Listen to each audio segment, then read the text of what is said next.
Welcome back to Casual Bias Rugby. World Rugby Award ceremony has just been concluded, and I mean, it's a late one out here. It is 11:08 at night out here in South Africa, so you're probably watching this right before bedtime, because I'll probably get it out by midnight South African time, or when you wake up in the morning you can have a little listen to it. But we're going to chat about some of the awards given out. Men's 15 Dream Team, Coach of the Year, Breakthrough Player of the Year, Sevens Player of the Year, and then finally World Player of the Year. So yeah, if you do like the channel, please do remember to hit that like and subscribe button. Obviously, it is free, and I highly appreciate you guys. But yeah, be active in the comment section, what you agree with, what you disagree with, of all categories. I do love engaging with you guys in the comment section. So let's have a chat about it. Let's start off with the men's 15 Dream Team of 2024. Auction chair in that 1 jersey, agreed.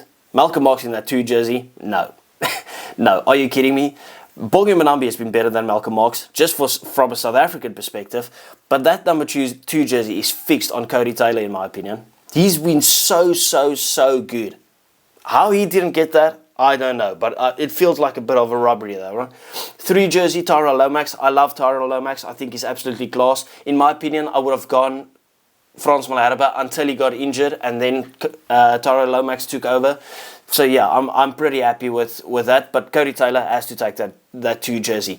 Ebenezer Tight Burn, agreed. Kind of just speaks for themselves. I do believe Mario Torja had a great season as well, but I mean, he just misses out on that one. Pablo Matera, Peter Steff to tackle, Kalen Doris. Yes. If you disagree with that, it's wrong. I don't know how you can disagree with that. No one else really pops out. I mean, Siya Kolisi was good. Wallace Atiti, maybe instead of Pablo Matera. That's how good Wallace Atiti is. But I mean, you're not going to give a Breakthrough Player of the Year that just yet. But if we wanted to be objective, really, probably Wallace Atiti, Peter Steff to tackle, and Kalen Doris. That would be the most fair in my opinion. Jameson Gibson Park gets that 9 jersey. Yes, fully deserved. He had a great season for Leinster. He's had a great season for Ireland as well.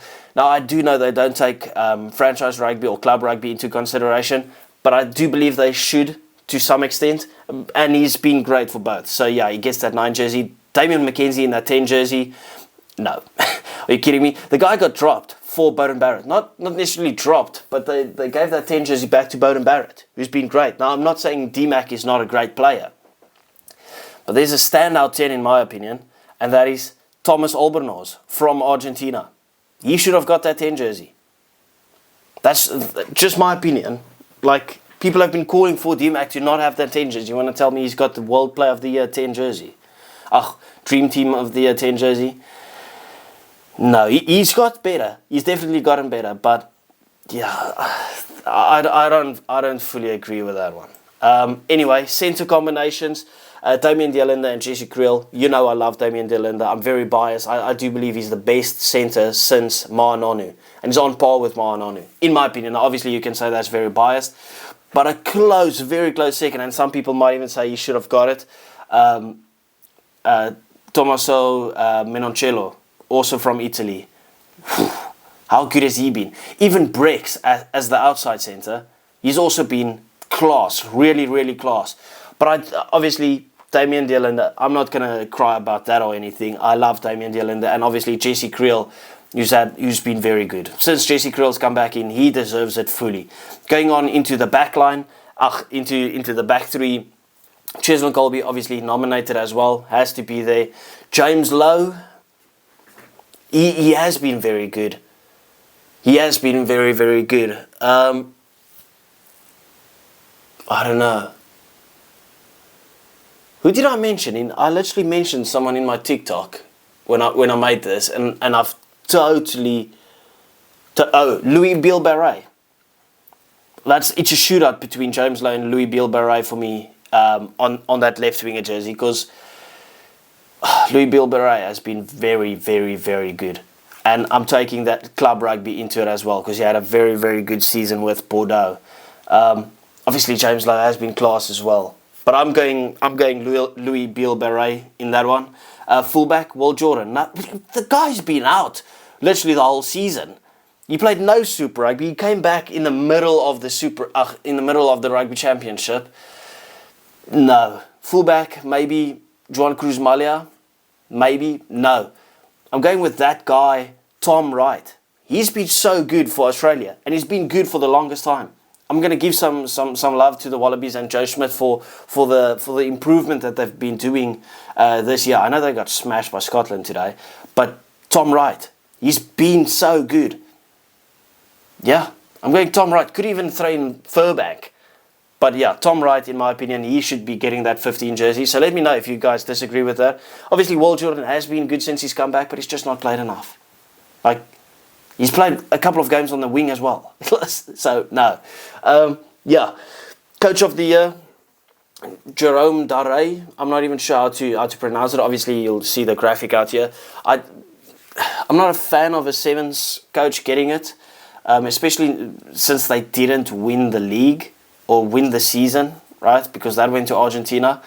But I'll be lenient on it because they did win the Olympics, right? It's the same thing with when it comes to Rassie or Jock Nienaber or whoever for winning it in a World Cup year. You kind of have to give it to them. Anyway, men's 15's breakthrough player of the year, Wallace Atiti. This has been one of the best breakthrough seasons of a player that I've ever seen. He's been so good that I would actually put him in that dream team, and I would actually maybe, if there was like a top 5, top 6, would have nominated Wallace Atiti as World Player of the Year. That's how good he's been. He has been sensational. I've never seen a guy come through onto the scene, take the world by storm like he did. I mean, everyone was talking about Sasha Feinberg and Gomozulu, right? Fair enough, right? Because he was crazy good.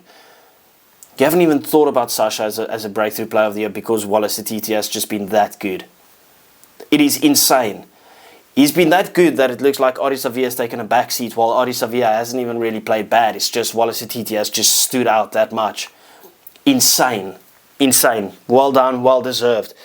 Men's Sevens player of the year, Antoine Dupont. For the life of me, I don't understand this. For the life of me, I do not understand this. The guy played 2 or 3 out of 8 tournaments. Not taking anything away from their talent. Great player, sensational talent, probably one of the most talented players in the world, probably one of the most talented players in the history of the game, right?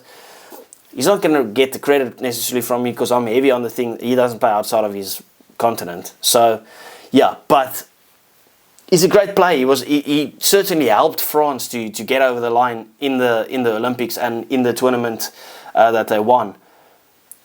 It is the biggest discredit to all the other Sevens players, to all the Argentinians who's been working so hard, through all the other French guys.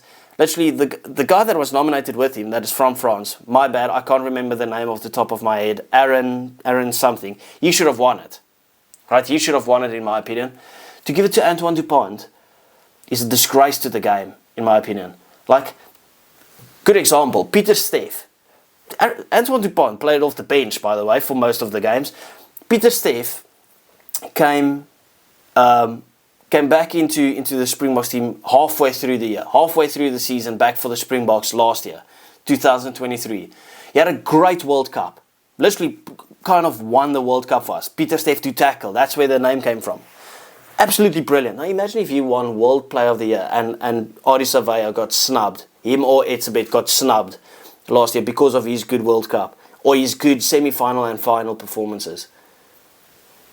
It would be outrage because then you're just judging the whole thing on a couple of games. That's exactly what they just did with Antoine Dupont. It is craziness. This is criminal. What we just saw blatant daylight robbery in front of our eyes. I can't believe that they gave it to him. It's the most undeserved rugby award ever. I'm just saying, that's my opinion. Yes, he was great. Yes, he made a big difference for them. He played off the bench. He played 2 tournaments. There's no way. There's no way. There's no way. There's no way. I can't believe it. I can't believe where I saw it. Anyway, let's move on. Finally, Pieter Steff to tackle. Men's 15's player of the year. Second time after 2019 he did it as well. fully deserved. I mean, there's a couple of guys that maybe called for Cheslin Colby to get it. I don't think Galen Torres was a bad shot, but if you look at the season that the Springboks have had, and the fact that he's been man of the match of like 7 of our 12 games, and he could have arguably been for all of the others as well, he had to get it. Coming from the World Cup here, like since he's come in right before the World Cup up until today, he's been unstoppable. And now that he's got it twice, how close does Peter Steff to tackle really get to getting into that GOAT conversation, the GOAT of rugby? Because if you take away, obviously he's missed a couple of seasons with injuries, he's struggled with that, right? But this guy is unbelievable. When he's fit, you don't get much better than him. You just don't. And he doesn't look like slacking down at all or slowing down at all. If he gets another one, he's definitely in the GOAT conversation. Like, as he should be. Because then he's got a British and Irish Lions tour, he's got a couple of rugby championships, he's got a couple of World Cups, he's got the World Player of the Year, not even nominations, victories. I'm just saying. Have a good night. Tell me what you think about the categories and who won all of them. Yeah, and I will see you guys tomorrow because the fan forum will be getting released once again. So stay tuned for that. Have a good one. Good night. Bye-bye.